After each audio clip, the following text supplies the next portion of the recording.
थोड़ी हल्के हाथ से मुखियाँ लगाएं, बहुत ज़्यादा दबा दबा के नहीं लगाने की ज़रूरत। और इस ये जो स्टेप है ना, ये इलास्टिसिटी इंक्रीज़ करता है, मतलब ये लचकदार और बहुत फ्लफ़ी से बंस बनते हैं हमारे, बहुत अच्छे बनते हैं और ये बहुत सॉफ्ट डो है। और इसको अब जो है हम पेड़े बनाएंगे और अपने बंस की शेप देंगे। आप कोई भी शेप दे सकते हैं। मैं जो हूँ सिंपल, जो जैसा डिनर रोल की शेप होती है ना, मैं उस तरह की शेप दे रही हूँ। और मैं ये पैन यूज़ कर रही हूँ। इस पे हम जो है ना अपने बंस बेक करेंगे। आप चाहें तो डायरेक्ट ओवन की जो ट्रे होती है उसके ऊपर रख के भी कर सकते हैं, लेकिन अगर आप डिश में करेंगे तो वो ज़्यादा बेहतर बनेंगे। और आपने बहुत हल्का सा ऑयल लगाना है नीचे, और ग्लास की डिश है तो इसमें कोई पेपर लगाने की ज़रूरत नहीं है। अच्छा, आपने इसको जिस तरह वो बच्चे बनाते हैं ना अपनी प्ले डो से स्नैक्स, उस तरह छोटे छोटे स्नैक्स बनाने, और फिर कॉयल की तरह इनको फोल्ड कर देना है। देखिए ऐसे। और मेरी ये थोड़ी सी डो बच गई थी तो मैंने कहा चलो एक डिफरेंट शेप ट्राई करते हैं। मैंने ये 2 स्ट्रैंड्स में उसको डिवाइड किया है और फिर उसको ऐसे जैसे हम चुटिया बनाते हैं ना अपनी, उस तरह बना के कॉयल में बना दिया। तो देखिए nice, kind of flower like shape बनी है। इसको मैं एक और पैन में कर लूँगी। और अब हम इसको ना ये जो हमारे बंस हैं इनको हम दोबारा से थोड़ी देर के लिए राइज होने के लिए रखेंगे, दोबारा से हम इनको फूलने देंगे। और इसके साथ ही हम एग वॉश बना लेंगे। ये तकरीबन 1 अंडा लिया है और 1 टीस्पून ऑयल लिया है मैंने, और 1 चम्मच दूध लिया है, 1 टेबलस्पून दूध लिया है। और इसको हम अच्छा सा मिक्स करेंगे, और पेस्ट्री ब्रश की मदद से जो है ना हम इसके टॉप पे लगा देंगे। इससे ऊपर गोल्डन सा अच्छा सा जो क्रस्ट हमारी आती है ना बंस के ऊपर, ये वो बनेगी। और बस अब हम इसको मैं इसको दोबारा से रखने लगी हूँ। तकरीबन 40 मिनट्स के लिए इसको मैं इधर ही काउंटर के ऊपर ही छोड़ रही हूँ, ताकि ये आहिस्ता आहिस्ता दोबारा से राइज हो जाए। ये स्टेप बिल्कुल स्किप नहीं करना आपने। ये देखें, अब ये तकरीबन डबल हो गए हैं साइज़ में हमारे पेड़े। और अगर आप इसको बहुत तहम्मुल से और सब्र से बनाएंगी तो आपके हमेशा बहुत परफेक्ट बटर बंस बनेंगे। और अगर आप जल्दी जल्दी में बनाएंगी तो ये वही बात है, वो फूलेंगे नहीं और सख्त सख्त से अकड़े अकड़े से बंस बनेंगे, बिलीव मी। और अब आपने 30 मिनट्स के लिए बेक करना है, और बहुत अच्छा सा जो है ना ओवन आपका प्री हीट होना चाहिए। आप टूथपिक डाल के अंदर चेक करें तो आपके वो बिल्कुल क्लीन आना चाहिए। और अपनी सेटिंग्स आप अपने ओवन के हिसाब से सेट कर सकते हैं। और चाय के साथ एंजॉय करें, बर्गर्स बनाकर खाएं, और ऐसे ही खा लें। और ये जो है ना अब जब थोड़े ठंडे हो गए हैं तो मैं इनको काटने लगी हूँ और चेक करने लगी हूँ। लेट्स सी कैसा टेक्सचर बना है।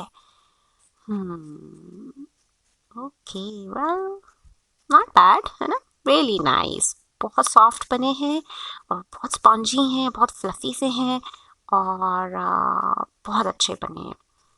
आप ज़रूर ट्राई करें, आपके बच्चों को ये डेफिनेटली बहुत पसंद आएंगे। और ये गरम गरम बहुत मज़े के हैं, बहुत मज़े के हैं। आ, इसका टेस्ट जो है वो जैसे क्रॉइसेंट होता है या जैसे डिनर रोल होता है। और अगर आपने तहज़ीब के अगर तहज़ीब बेकर्स के डिनर रोल खाए हुए हैं तो ये काइंड ऑफ उस जैसा है। और ये तकरीबन 7 बन्स बनते हैं, और 320 कैलोरीज होंगी पर बन। हाई कैलोरिक है, लेकिन आप इसको एंजॉय करें। और मुझे कमेंट्स में बताएं कि आपको कैसी लगी। और मेरे चैनल को सब्सक्राइब करें, और ये वाली वीडियो ज़रूर चेक करें, आपको बहुत अच्छी लगेंगी। They are tested and tried recipes, believe me. And stay fit, eat healthy. I will see you next time. अल्लाह हाफिज़।